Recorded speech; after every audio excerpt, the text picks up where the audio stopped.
अस्सलाम वालेकुम जी, अस्सलाम वालेकुम। तुसां पे तकने हो पंजाबी सकाफत यूट्यूब चैनल। मैं तुहाडा अपना वीर खादम सकाफत। जिस तरह किसी मुल्क विच बदशाहनी हसीयत है, इस तरह हर खाने विच हर मुल्क ने अंदर नमक नी हसीयत है। अगर किसी खाने विच नमक ना होवे उसना कोई जायका नहीं होना। नमक किस तरह तैयार होना है? असें ते पाकिस्तान विच दुनिया की सब तो वड्डी नमक नी कान मौजूद है, दूए नंबर ते। लेकिन सऊदीया विच मौजूद है इस वक्त जबेल। और तुम तक सकने हो मैं एक ऐसी जगह ते वहाँ समुंदर का किनारा वै और इत्थे नमक बेशुमार अंदाज में मौजूद है। किस तरह बनया वै ये पानी? जिसले समुंदर ने खुशक होना वै उसने उपर जी झग होनी है, झग जिसले खुशक होनी है तो वह नमक बन जानी है। असें रोजमर्रा इस्तेमाल में जितना नमक इस्तेमाल करने वो ज्यादातर जड़ा वै वो समुंदर नी झग ना बनया जाना वै।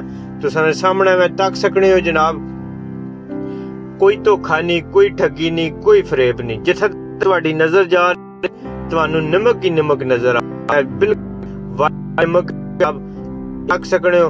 इथों ये चाह के ये जड़ा नमक है इस्तेमाल नहीं, लेकिन जड़ा असें खाने वो फैक्ट्रियां में तैयार होना वै, पानी की फिल्टर किया जाना वै, उसकी बाकायदा तौर पर उन्होंने जेड़े बाकी मामलात तैयार करके उस तो बाद जड़ा वो खाने ने काबुल होना वै। लेकिन ये नमक मौजूद है। ये किस तरह बनना वै? ये पानी जिसले आमना वै खुशक हो जाना, ये समुंदर नहीं लेकिन समुंदर ना एक हिस्सा वै। जिसले तक सकने जिथे तक तुहाडी नजर जा एक नाला, उस नाले विच पानी जिसले आमना वै वो पानी खुशक हो जाना वै, उसने उपर जी झग होनी है, वो झग जिसले खुशक हो जानी है सारा नमक बन जाना वै।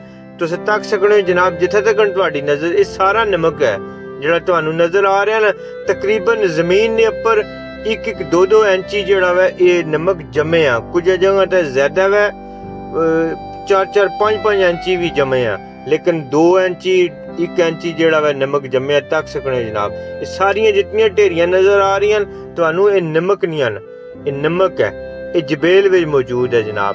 तुहाडे सामने तक सकने जनाब, कोई धोखा नहीं, कोई ठगी नहीं, कोई फरेब नहीं। नमक एक खाने वाला जड़ा असें खाने रोजाना उस समुंदर नी झग ना बनना वा जनाब। तक सकने जिथे तक नजर आ रहा तुहानू नमक ही नमक नजर आ रहा वा। मैं जा रहा सा तो मैं आख्या चलो संगियां बेलियां की भी दस देवां कि ये समुंदर जड़ा वा इत्थे नमक भी तैयार होना वा। उस तो इलावा एक होर मजे की गल मैं तकी है कि इत्थे बेशुमार किस्म दी मछलियां जड़ियां वो मोईयां पईयां, नमक दियां ढेरियां नजर आ रही तुहानू, ठीक है। 2-2, 3-3 इंच जमी हुई नमक ते मछलियां जड़ियां वो भी बेशुमार मरियां पईयां इत्थे, क्योंकि वो जिसले पानी आमना वै वो पानी जिसले खुशक हो जाना वै उन्हां कोल होर अग्गे जगह कोई नहीं जाने नहीं होनी तो वो उत्थे मर जानियां। ए तुस तक सकने हो जनाब नमक है तो जनाब कोने उपर टैरा उपर भी नमक जमे आ, ठीक है। नाल आओ मैं तुसें गी दसां भाई मछलियां केड़ी जगह ते मरियां पईयां।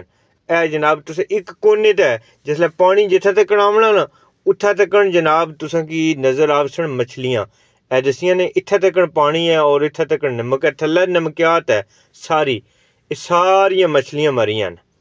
ते संगियो ते बेलियो, अगर वीडियो मेरी पसंद आवे तो चैनल की लाइक सब्सक्राइब जरूर कर देवे। इंशाल्लाह कोशिश करसा फिर किसी चंगी तो चंगी वीडियो नाल तुहाडी खिदमत में हाजिर होवां। बहुत शुक्रिया। तुहाडा अपना वीर खादम सकाफत। पाकिस्तान जिंदाबाद, सऊदीया पाइंदाबाद जनाब। तक सकने हर कनी नमक ही नमक है, नमक ही नमक है।